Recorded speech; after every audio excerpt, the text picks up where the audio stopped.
دیشب داشتم تا دیر وقت این فیلم هایی که دیروز گرفته بودم از شهر آدلاید اینا رو نگاه میکردم و اینا خب خیلی طول کشید. البته دارم سعی میکنم از یه سری موبایل اپ ها استفاده کنم، اپلیکیشن موبایل. خب استفاده کردن از مک و اینا رو میدونم، قبلا استفاده کردم. من الان یه دفعه بهتون نشون میدم. تو خونه اصلا یه استیشن دارم برای خودم که فیلم برداری میکنم، میام میذارم اونجا، مثلا با مک و اینا چند تا اسکرین و از این چیزا، خلاصه کارهای ادیتینگ میکنم یه موقعی همینجوری تفریح. ولی هیچ وقت با موبایل این کار نکرده بودم. چقدر اپلیکیشن های خوبی اومده. چه مثلا من بهتون VN فکر کنم اسمش بود، VN رو مثلا واقعا پیشنهاد میکنم. VN خیلی جالب بود. تقریبا همه کارهایی که اون هر ویدیو ادیتینگ داره میکنه انجام میده. یکی از چیزایی که خیلی خوشم اومد از VN سرعتش بود.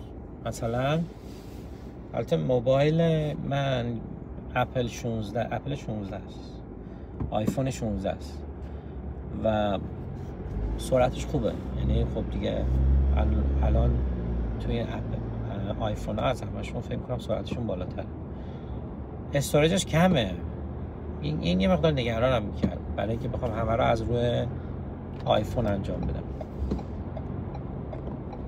ولی نه انجام داد. یعنی 1 ساعت فیلم ادیت کردم، نه ببخشید بیشتر از 1 ساعت، از نزدیک 2 ساعت و خورده فیلم برداری کرده بودم دیروز که ادیت کردم. 1 ساعت شد، بقیه‌اش هم ریختم دور و قشنگ همه کارا رو انجام داد.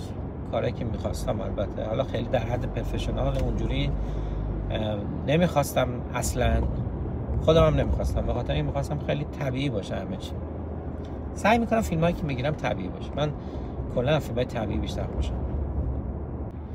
یه موقعی میرم یوتیوب مثلا فیلم نگاه میکنم، فیلمای ایرانی خیلی زیاده، فیلمای فارسی، فیلمای سینمایی فارسی، اینا فقط اونایی رو که پیشنهاد میکنن معمولا نگاه میکنم. همه رو نگاه نمیکنم چون حوصله‌ام سر میره راستش. چیز خاصی هم ندارن برای گفتن، حرف خاصی هم خیلی هاشون ندارن. چرا بعضی فیلم ها واقعا بی‌نظیره، ولی همونجور که گفتم اونایی که بهم پیشنهاد میکنن، دوستایی یاد دارم که خیلی علاقه‌مند به فیلم هستن، اونا پیشنهاد میدن بهم که این فیلم حتما ببین، جالب، موضوعش اینه، و میرم اگه خوشم بیاد میرم نگاه میکنم. ولی اینجوری نیست که مثلا دائم بشینم فیلم ایرانی نگاه کنم. نه، معمولا میرم توی یوتیوب این فیلم های ریالیتی رو نگاه میکنم. اونایی که ریالیتی شوها هم دوست ندارم، اونا مصنوعیه، ببخشید، مثل این بازی ها و مسابقه هایی که درست میکنن همش مصنوعیه. ولی همینه که بچه ها فیلم میگیرن هم دیگه خودشون، اونا رو اصلا نگاه میکنم و واقعا لذت میبرم، مثلا اونایی که طبیعت رو نشون میدن. ولی چند تا من فیلم از طبیعت هم گرفتم. اتفاقا دیشب داشتم فکر میکردم، مثلا یه بار رفتم یه جای بی‌نظیر و دیدنی توی وسترن استرالیا. البته نزدیک شهرهای بزرگش نیست که با بشه همینجوری رفت. مثلا اگه بخوای همینجوری بری باید پرواز کنی بری پرت، بعد از پرت تازه اگه بتونی هواپیما بگیری یا یه چیزی رو بگیری یا ایرلاینی رو بتونی پیدا کنی که تو رو ببره اونجا که من میگم، که اونجاست به اسم پیک داون، که اونجاست که مثلا در چند کیلومتری اونجا این منطقه هست که فیلمشو براتون میذارم. چه منطقه بی‌نظیری واقعا. من تا حالا هم چیزی ندیده بودم تو دنیا. من فکر می‌کنم هم چیزایی بتونیم واقعا به سختی پیدا میشه. یا مثلا وسط بیابون یه دفعه یه جا شکاف خورده زمین، یا نگاه می‌کنی به اندازه چند کیلومتری گسلی هست که تو این طرف و اون طرف گسل رو وای میستی حدود مثلا 1 کیلومتر یا 800-900 متره و داخل و این گسل عمقش یه چیزی حدود مثلا فرض کنین حدود 50 متر مثلا، یا آره مثلا شاید بگم حالا نه 50 متر، 40 متر، 30 متر، 40 متر. بعد دیوارهای سنگی داره این گسل که توی اون دیوارها سوراخ‌های حفره‌های کوچیکی هست که پرنده ها و خفاش‌ها و اینا لونه کردن. وسط این گسل از یک کرنر از بالای گسل یه غاریه که یه آب خیلی زیادی با فشار ازش خارج میشه که شاید عرض این خیابون رو پر کنه. شاید بگم در حدود مثلا عرض این مثل یه رودخونه ای از توی غاریه و بیاد بیرون به عرض مثلا فرض کنین 5 متر 6 متر. بعد ادامه پیدا کنه تو این مسیر این گسل تا انتهاش و در انتهای گسل دوباره وارد یه غار دیگه بشه، آب ناپدید بشه. چیز عجیبی. و بین این دو سر گسل شاید بگم حدود 5 کیلومتر باشه و حوضچه شده چون سرازیریه. حوضچه شده این آب، مثل دریاچه‌های کوچولو شده رفته پایین. دریاچه که نمیشه گفت، حوضچه‌های کوچیک شده رفته پایین و عمیقه، بی نهایت خنک. و داخل این گسل یه جنگل واقعا انبوه از درختای استرالیایی و سرخسایی که توی جنگل‌های اینجا هست و مناطق مرطوب در میاد. و این دقیقاً وسط بیابونه. یعنی وقتی اون بالا هستی همه، من اونجا فیلم گرفتم میبینین همه مثلا خاک و فلان و ایناست و یه درختای مناطق خشکه، بوته‌های مناطق خشکه، مثلا لونه موریانه هاست که خیلی موریانه ها و مورچه ها. یعنی اینجا تو استرالیا تو پرت وقتی میبینم اینا مثل یه دونه تپه بزرگ لونه میسازن، زیر نمیسازن. نمیدونم چرا، علتشو نفهمیدم هنوز. برعکس یعنی داخل زمین هم هست، پایین زمین هم هست، ولی من فکر میکنم به خاطر خاک بسیار محکمی که داره، کلی بهش میگن اینجا،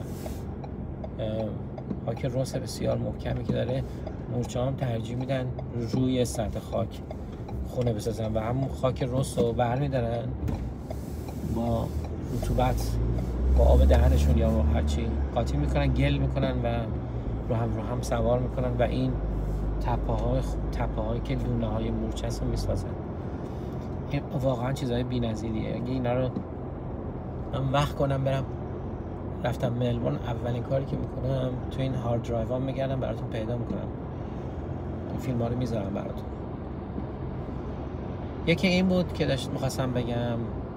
یکی دیگه هم حتما فیلمش میکنم. یکی هم رفته بودم فرانسه، پاریس. فقط من 2 روز تمام تو موزه لوور بودم. باورتون میشه؟ من که انقدر بی‌حوصله‌ام، زود همه چی رو بیخیال میشم میزنم بیرون. 2 روز تمام تو این چند طبقه چون موزه لوور طبقه است. لوور پاریس طبقه مثلا پایینش میره مثلا زمانهای بسیار بسیار قدیم، مثلا عصر یخبندان، نمیدونم در اون حد. بعد یکم بالاترش مثلا میاد یه سری دیوار. یعنی من یادم اون زیر به اون گفتن نگاه کن این دیوارا رو نگاه پایین، اینا پی این ساختمون فلان بوده. مثلا خود موزه لوور ساختمونش روی ساختمون دیگه ساخته شده. مثلا چیزای عجیب غریبی دیدم اونجا. طبقه‌های مثلا 5م 6م نمیدونم، یادم نمیاد، 7م زیر زمین. البته اونجا نوشتم، اونجا تو اون فیلم که دارم میگیرم اونجا حتما گفتم. همینجا از زمان قدیم شروع میشه میاد تا عصر جدید و معاصر و کار هنری معاصر. طبقه میاد بالا که یکی از اون طبقات پایین و زیرین فرهنگ ایرانه، موزه فرهنگ ایرانه که من بغض کردم، واقعا بغض کردم. ببین چیزایی من اونجا دیدم که تو خود ایران نیست و این منو ناراحت نمی کرد. من برای این بیشتر بغض کردم که میدونم اینا مال کشور ماست، تو فرانسه است و من از این لحاظ خوشحالم که اونجاست و ایران نیست، چون اگه ایران بود اینا نابودش میکردن، اینا از بین میبردن همه چی. یعنی ما ایرانی‌ها در خراب کردن استادیم. شما یک کشور آباد، کشور غنی، ارتش قدرتمند، یعنی نمیبینی هیچ جای دنیا یه همچین چیزی رو بدن و یه اقتصاد پویا تو در عرض 50 سال تبدیلش کنی به خاکستر. یعنی 52 سال هم نشده البته، تبدیلش کنی به خاکستر. چیزی رو که مثلا میان سالها ملتی تلاش میکنن برسن بهش، تو بیایی بکنیش خاکستر.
من میخواستم اینو نشونتون بدم. ببینین اینجا رو. دقیقا وقتی که شما وارد میشین میتونید توی لاکرهای اینجا مثلا روزی $20 میگیره برای لارج لاکر، برای مدیوم $16. میتونین مثلا وسایلتون رو بذارین این تو این کمودا، چمدونتون رو مثلا تو اینا بذارین یا وسایلتون رو بذارین، بعد مثلا برین داخل شهر رو بگردین، بعد دوباره برگردین.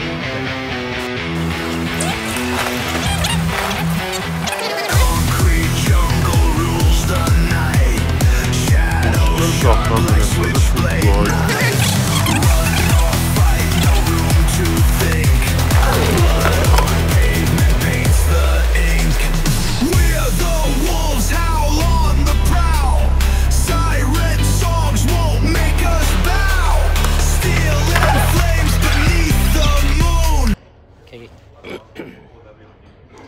زودتر رسیدم که بتونم یه چیز بخورم. گرسنه‌ام بود، صبحونه نخورده بودم. الانم نزدیکای 10:30 صبح. پروازم ساعت 12 است. اگه بخوام بگم که مثلا باید همیشه یکم یه ساعتی حداقل زودتر فرودگاه باشم. من خب این دفعه یکم زودتر اومدم که یه چیزی هم بخورم. اینجا لانچ ویرجین، شرکت هواپیمای ویرجین، که صبحونه جاتون خالی، سوسیس و تخم مرغ و گوجه فرنگی و پنیر و چند تا کروسان و این چیزا خوردم با ماست یونانی. البته اونجا آپشن زیاد داره ولی خب این چیزایی که من انتخاب کردم. شاید این امکانات مثلا میخوای بریم ببینیم، مثلا من میخوام در مورد امکاناتش صحبت بکنم. البته اینجا کوچیکترین لانج ویرجین تو استرالیا، آپشناش خیلی کمه و خیلی چیز خاصی نیست، چیز معمولیه. بریم بهتون نشون بدم بعد از امکاناتش مثلا ببینید چه جوریه. این شما که پرواز زیاد بکنین بهتون پوینت میدن، بعد تون پوینت ها یه پوینت دیگه هست که شما اونو اگه به دست بیارین اون پوینت، با اون پوینت میتونین برای استراحت به این لانجاشون مراجعه کنین که هم غذا و درینک مجانی هست، هم درینک الکلی هم غیر الکلی، همه چی مجانی اینجا. و امکاناتی گذاشتن برای کسی که پرواز زیاد میکنن و کسایی که اگه بخوان استفاده کنن. مثل من یادمه فکر میکنم $80 نفری ورودیش برای هر پروازی. البته خب من از طریق پوینت اومدم، من پول ندارم. بریم ببینیم چی دارن، آپشناشون رو بهتون نشون بدم. البته من خودم خوردم، حالا فقط برای شما میخوام ببینیم. Static hum invades my veins marrow. Lights flicker, shadows stretch narrow. Hands move distorted in the blurred pain. Echoes of silence driving me insane. Buzz of machines screaming the truth. Colors bleed out in slow motion loops, chasing the sparks in a world gone gray. Wires tangle, whispers of disarray.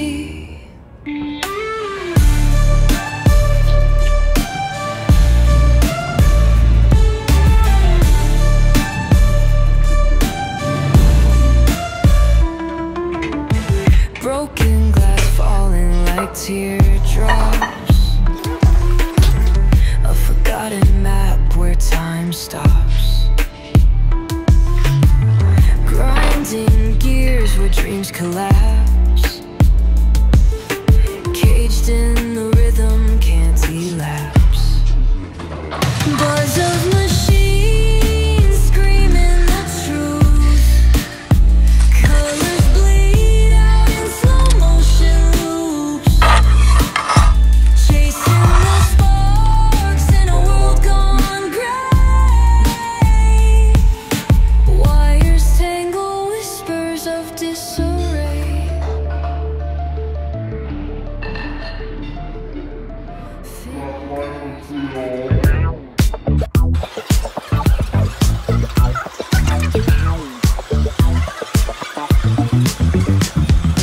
Rolling down the strip with the top peeled back.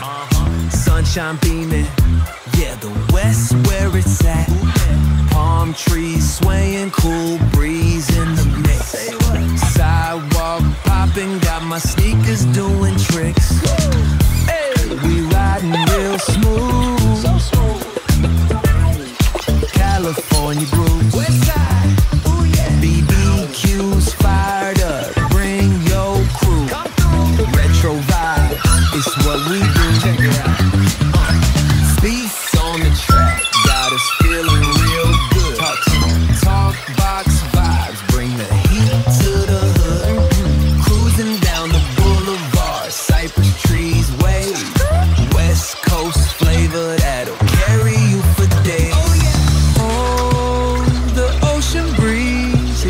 calls my name. Seagulls and the sunset in this golden frame. Late night rhythm keeps it all so tame. So chill. West Coast dreams will never be the same. Hey, we riding real smooth. You know it. California grooves. Ooh, that's right. BBQs fired up. Bring your crew all day. Retro vibes. It's what we do. Ooh, yeah. Beach bikes rolling. Neon lights at the park. Shine on. Rooftop chillin', blazing vibes in the dark. Sitting high, sipping on that cold soda. Pop real slow. West Coast magic, it's the only way to go.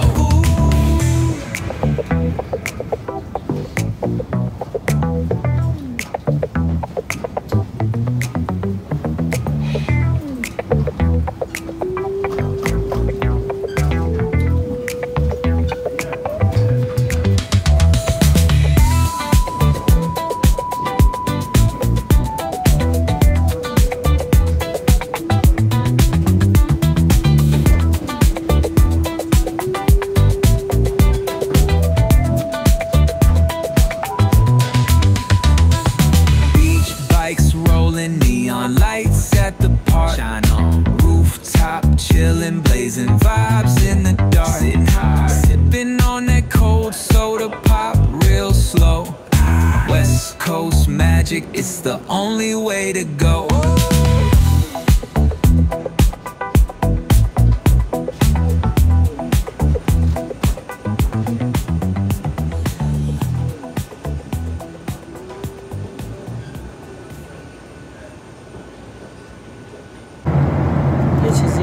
دیدم میخوام به شما نشون بدم. به نظرتون این چیه؟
Jail where the sinners play preacher. Graffiti scriptures on train cars, a steel messenger. Cobblestone pathways, souls caught in a shuffle.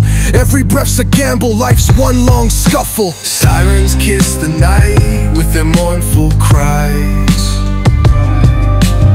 Alleyway choirs sing the truth behind the lies. Broken glass mirrors, the dreams left for dead, where hope's just a story that the old heads fed. Concrete jungle sermons spilling in the veins. Blood rivers flowing through urban chains. Skyscrapers whisper the secrets they hold. Above and below, the streets stay cold. Clock ticking symphony, danger's baseline. Rats scurry faster, chasing shadowed lifelines. Moonlight hits the metal, chrome sparks glow. Temptation lingers, heavy where the shadows grow. Block wars wage where the cracks reveal scars. Currency exchanged in the shells of old cars. Young kings crowned with crowns made of sin. Pawn shops thrive, dreams locked deep within. Fast hands feed the slow with the devil's grip. Wisdom's just a phantom, those with power skip. Jazz in the back alleys narrates the decay. Trumpets echoing where the lost souls stay. Concrete jungle sermons spilling in the veins. Blood rivers flowing through urban chains. Skyscrapers whisper the secrets they hold. Above and below, the streets stay cold.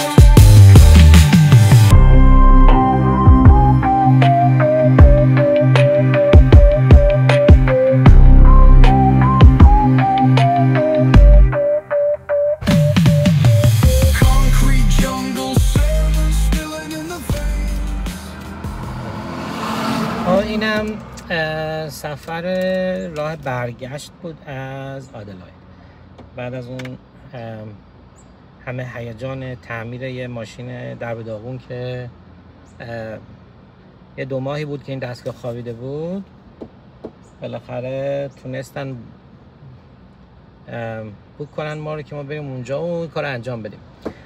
فردا یه برنامه دارم، احتمالا میخوام برم یه جایی هست به اسم روزباد، اونجا یه کاری دارم. بعدش میبرمتون کنار دریا، بیچ رو نشونتون میدم، بیچ روزباد رو نشون میدم، بیچ راه نشون میدم.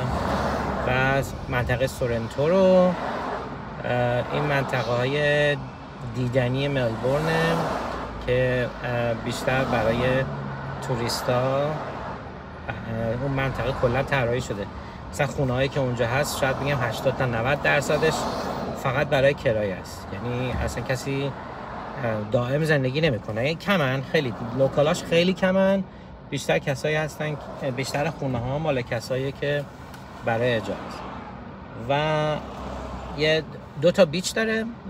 اون منطقه بهش میگن پنیسولا، به اسم اون منطقه هست.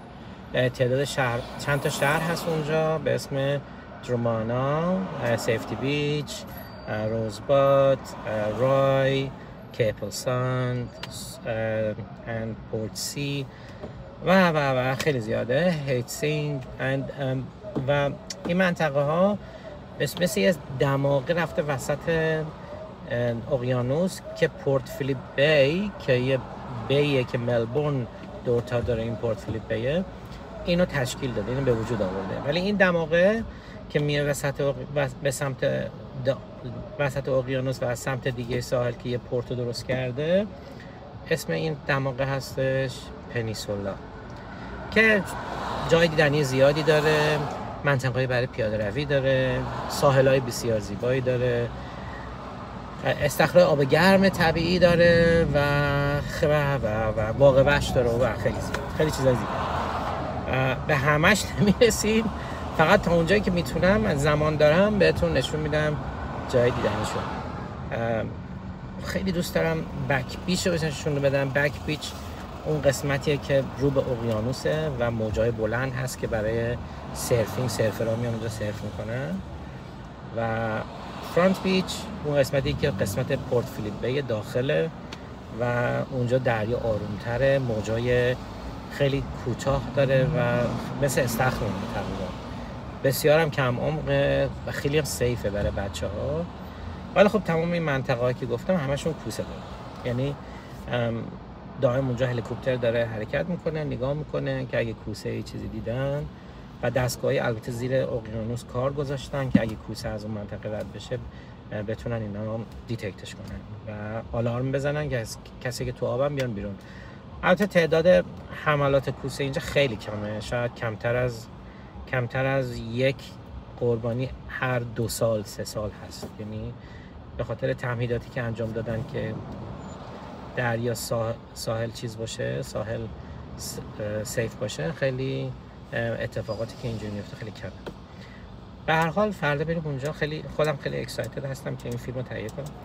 فیلم‌های زیادی گرفتم تو هواپیما، قبل از هواپیما تو راه آدلاید که اونا رو براتون امشب اگه بتونم با همین سیستمی که گفتم بهتون NV اپلیکیشن تو موبایل، با موبایل همه چی با موبایل، یعنی نمیخوام مثلا برم رو PC یا روی اپل آی مک یا آی بوک، میخوام هر طور شده همه چی رو فقط با موبایل انجام بدم. این یه چالنجیه برام که میخوام ببینم که تکنولوژی تا چه حد میتونه کمک کنه. سعیم میکنم که اپلیکیشن های مجانی رو انجام بدم. پولیارم اگه باشه میگیرم، نه اینکه نگیرم، فقط میگیرم که ببینم چه جوریه. ولی اپلیکیشن مجانی رو میخوام انجام بدم که بهتون معرفی کنم و این خیلی برام جالبه. NV ویدیو ادیتینگ، این یادتون نره، این اپلیکیشن مجانیه و تمام اون کارهایی که تو فیلم قبلی آدلاید سفر آدلاید قسمت اولش که شما دیدین همه ادیتینگش و اینا رو، البته کار خیلی عجیب غریبی نبود ولی کارهای عجیب غریبی انجام نمیده، یعنی میده، من هنوز کامل توش نرفتم ولی جالب بود برام. یه اپلیکیشنی کاملا مجانی و انقدر پیشرفته و چه سرعت خوبی داشت برای رندر کردن تصویرها، خیلی سرعت خوبی داشت. بگذاریم. سابسکرایب یادتون نره، لایک، سابسکرایب. اگه خوشتون اومد حتما بهم بگین. من برنامه‌های دیگه‌ای براتون دارم که بعداً بیشتر توضیح میدم. میخوام کار کردن با لیزر کاتر رو بهتون یاد بدم اگه بشه یه بخشی از این فیلم ها. البته لابلای همین کارهایی که میکنیم، سفرهایی که میریم، این کارو میکنم. لیزر کاتر رو بهتون یاد میدم چجوری با لیزر کات میکنین و مدل های مختلف لیزر کاتر هست که اپلیکیشن های مختلفی هست برای متریال های مختلف یا مواد و چیزهای مختلف، چوب، شیشه یا فرض کنین آهن‌های ضخامت‌های متفاوت و اینا رو همه رو میخوام بهتون نشون بدم. یکی از کارهایی که میکنم لیزر کاتره و اگه بتونم CNC ماشینا رو میخوام بهتون نشون بدم بعدها و 3D پرینت یکی دیگه از کارهایی که انجام میدم و دوست دارم به شما نشون بدم. خلاصه چیزایی که هر چیز تکنولوژی که میبینی که در حال حاضر خیلی جذاب به نظر میرسه، من توش هستم، یعنی توش یه انگولکی کردم، یعنی یک بخشی از کار منه، یعنی میتونم بهتون از اون لحاظا بهتون، ولی سعی میکنم خیلی تخصصیش نکنم. اگرم بخوام انجام بدم انقدر ساده میگم که یا توضیح میدم یا بهتون نشون میدم که بیسیکشو در واقع، که دیگه هر کسی بتونه همون کار انجام بده، یعنی اینجور نباشه که حتما طرف باید بدون این جریان چیه. خیلی ممنون که تا حالا فالو کردین کارامو، البته خیلی زیادم نیست، این دومیه و سابسکرایب یادتون نره، لایک یادتون نره. من اگه تشویق بشم، داغ بشم، تون فیلم میدم بیرون، فیلمای خوبم میدم، یعنی از لحاظ خودم خوب. اگه دوست دارین اینجور کارا رو لایک کنین برام، سابسکرایب، کامنت بدین، بگین چیکار کنم، چی میخواین، بگین در مورد تکنولوژی مختلف بگین، شاید من بتونم کاری کنم. من عاشق چیزهای جدیدم. بگین چیکار باید بکنم، چی دوست داریم، میرم براتون تحقیق میکنم، میرم یاد میگیرم، میام به خودتون نشون میدم. امکانات اینجا طوریه، یا شرایط من یه جوریه چون کارخونه‌های مختلف میرم، ابزارها و دستگاه‌های مختلف هم در دسترسم هست، یعنی میتونم بهتون نشون بدم. به هر حال باز میگم سابسکرایب یادتون نره، لایک کنین، تشویقم کنین که من این تشویقی که اگه میکنین، این لایکی که بهم میزنین مثل بنزین برای این ماشین که منو راه بندازه. مراقب خودتون باشین، همتون رو دوست دارم. تا بعد.